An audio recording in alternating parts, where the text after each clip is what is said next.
premières coopératives sont nées en réaction aux conditions de vie et aux conditions de travail qui étaient imposées par le développement des sociétés de capitaux à l'époque de la Révolution industrielle. Les valeurs véhiculées par ces gens-là étaient toutes une meilleure recherche d'égalité, une meilleure recherche d'équité, plus de solidarité dans un milieu qui en avait de moins en moins. Ceux qui ont créé les coopératives, c'est ceux qui ont créé ces entreprises de propriétaires usagers. La grande force des coopératives, c'était les valeurs, mais trouver des entreprises, trouver une formule d'entreprise qui mettait en action ces valeurs-là, c'était un défi. Il faut se rappeler que le 19e siècle, c'est le capitalisme sauvage, c'est la révolution industrielle, c'est des conditions de travail vraiment inhumaines et c'est vraiment l'exploitation est très forte des travailleurs à ce moment-là. Donc, il y a aussi ce contexte-là qui amène ce besoin de solidarité entre les travailleurs. Alors, les règles coopératives d'organisation ou les principes d'organisation coopérative se sont développés sur une période assez longue, avec des tâtonnements, des essais, des erreurs. Il y a eu des succès, des échecs. Il y a eu aussi des discussions des leaders coopératifs. Le premier congrès des coopératives a eu lieu en Écosse en 1830. Il y a aussi des intellectuels qui ont contribué. Alors, à travers toute cette ébullition-là, le mouvement coopératif moderne reconnaît les pionniers de Rockdale comme une société fondatrice. Ils ont été fondés en 1844.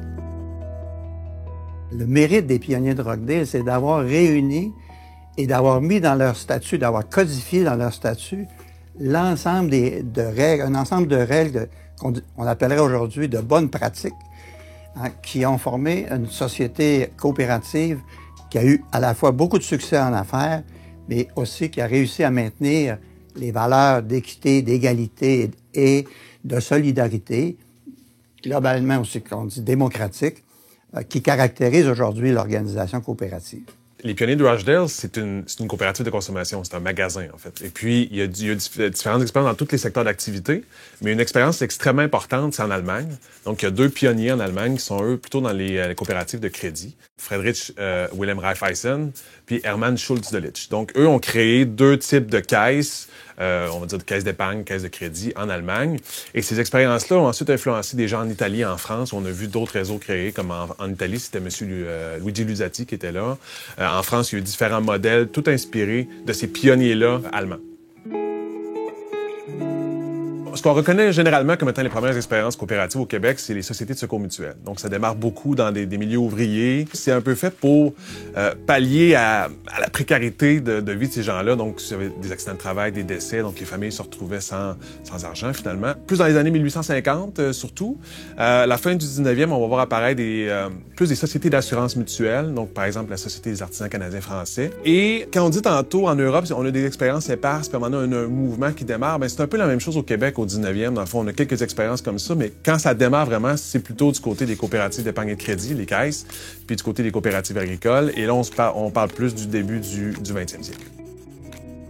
Donc, Alphonse Desjardins, évidemment, c'est le fondateur des caisses Desjardins.